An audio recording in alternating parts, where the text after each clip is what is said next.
სახელითა მამისათა და ძისათა და სულისათა მოგილოცავთ შევავდებ დღეს წმინდა ღირსი მამის გიორგი მთაწმინდელის სენებას. ჩვენ როგორც ვიცით, მისი ცხოვრებიდან ის წარმოშობით სამცხედანი იყო თრიალეთიდან, მისი მშობლები იყვნენ მორწმუნე იაკობი და მარიანი. საოცარია გიორგი გამოირჩეოდა ბავშვობიდანვე. ის სიყვარული, სათქმეებები. მამამისმა წაიყვანა ხახულში. ეს არის დღევანდელ დაუთმაჟეთში, თურქეთის ტერიტორიაზე, ხახულის მონასტერი და თავის ფიძებს გიორგი მწერალს და საბა ხახულეს ჩააბარა. ახსაძდება. როდესაც მიიყვანეს მაკარი მართლთან ხახულის მონასტრის წინამძღვართან, მან წინ განჭირდა, რომ ის იყო გამორჩეული, ისაგან გამორჩეული ბავშვი. იმყოფებოდა რამოდენიმე ხანს ამ მონასტერში. შემდეგ ის ერთ-ერთმა თავადმა თავისთან მიიყვანა გიორგი მწერლის მეშვეობით და დაიტოვა. დედოფალმა როგორც შვილი ისე მიიღო. მისი შვილობილი გახდა ერთი სიტყვით. როდესაც ბასილი კესარიელმა აჯანყებულთა შორის ეს ჩვენი ქართველი თავადიც დაიბარა, ღალატში დაძლეს ბრალი და თავი მოკვეთეს. ხოლო წმინდა გიორგი თავის დედოფალთან ერთად დარჩა საბერძნეთში. საბერძნეთში მან კარგად შეისწავლა ბერძნული ენა. შემდეგ დაბრუნდა ისევ ხახულში.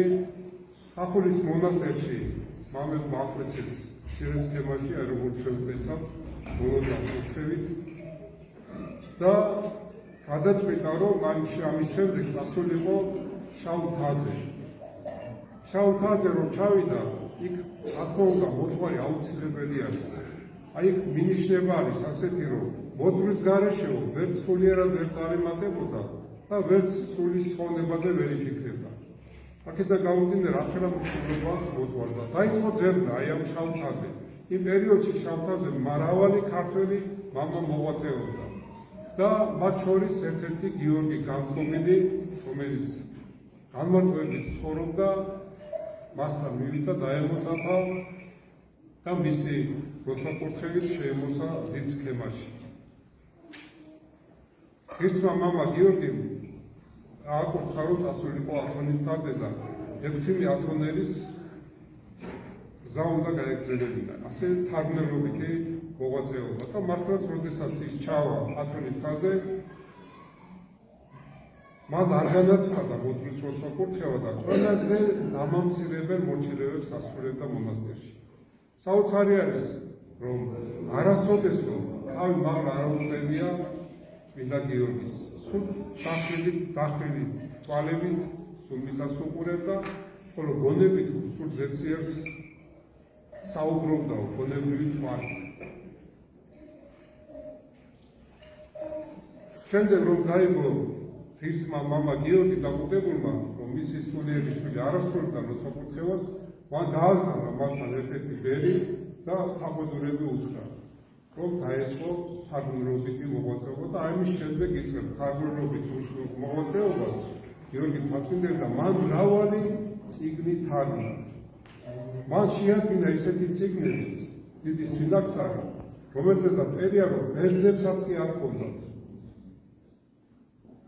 და ქართველებისთვის დაწერა ეს წიგნი, დიდი სინაქსარი. სხვადასხვა მრავალი საღვთისმსახურო წიგნები, წმინდა მამების ცხოვრებები და ნამდვილად ღირსეული მემკვიდრე გახდა ერთგული მთაწმინდელის. ამის შემდეგ წმინდა გიორგი მთაწმინდელს მოიწვევს საქართველოში, ბაგრატ მეოთხე და შესთავაზებს ჭყონდიდელობას, მაგრამ ის უარს იტყვის. გიორგი მთაწმიდელმა დაიცვა ქართული ეკლესიის ავტოკეფალიასთან დაკავშირებით დისპუტი ჩამოვარდა იქაურმა ბერებმა, დღეს რომ ესენი ბინარიან საერთოდ მოციქული თუ იმყოფებოდა მათ ქვეყანაში, რატო არიან ავტოკეფალურები, გამოუკიდებელი და პატრიარქმა ანტიოქიის პატრიარქმა თეოდოსმა დაიბარა გიორგი და მასთან ისე კარგად ესაუბრა, რომ ამ სიმრავლესო ერთმა გვაჯობაო გიორგი ისე ღვთისმეტყველურად, ისტორიულად, ყველანაირად ჩამოაყალიბა, რომ საქართველოს სამოციქულო ეკლესია იყო ავტოკეფალური. რომ საქართველოში განისვენებდა 12 მოციქულთაგან ერთი სიმო კანანელი. რომ ანდრია პირველწოდებულმა, რომელსაც პირველს მოუწოდა უხარმა და მისი ძმის ფარულობის ქვეშ, რომ პეტრე მოციქულის ფარულობის ქვეშ თქვენი ყოფებითო და ჩვენაო ჯობია რომ მოწოდებულსო ვისაც მოუწოდა ის დაემორჩილოს. ესე იგი ანდრია მერე პეტრეს მოუწოდა რომ ისულიყო იესო ქრისტესა. და თეოდოსმა ამის შემდეგ აღიარა რომ ნამდვილად ქართული სამოციქულო ეკლესია იყო ავტოკეფალური დამოუკიდებელი.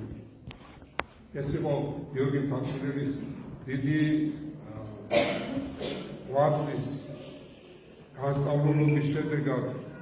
ის იყო ძალიან დიდი ღვთისმეტყველი, დიდი პიროვნება და საოცარია გარდა იმისა, რომ ცალკე ფარველობით მოღვაწეობას ეწეოდა და სულიერად ძალიან დიდი პიროვნება იყო, ცალკე ეროვნულობაც გააჩნდა მას, ეროვნული ღვაწლი ჰქონდა.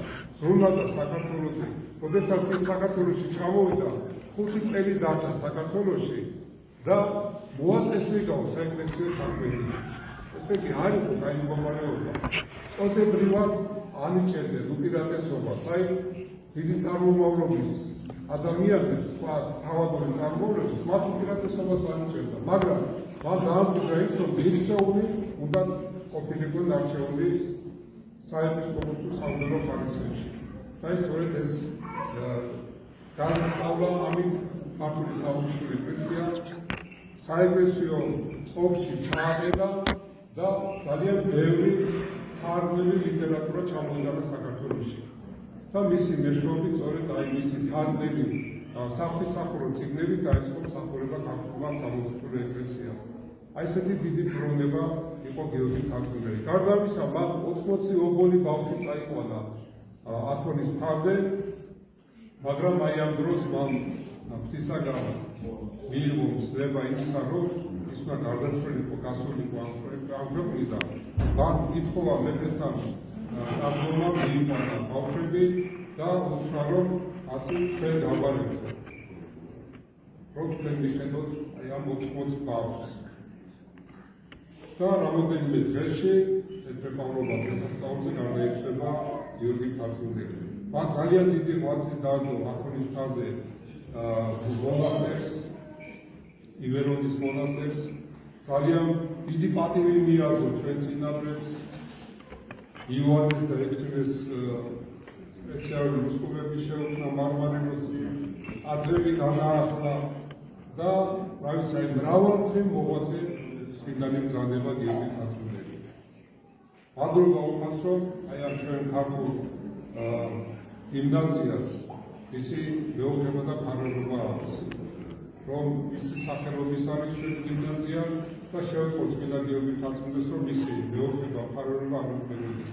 აი როგორც მან 80 ობოლი ბავშვზე იზრუნდა, აი ეს ზრუნველობა სულიერი თვალსაზრისით გამოყენებოდეს ჩვენს გიმნაზიას. მე თქვა დაგლოცოთ, მე თქვა მრავალგვარასროდა წმინდა გიორგი მთაწმიდელის, წმინდა კირილ კათოლიკოს პატრიარქის როსვაბურთევა გეწეოდეთ თქვენ და სულიერ საგანძურს. ჩვენ თან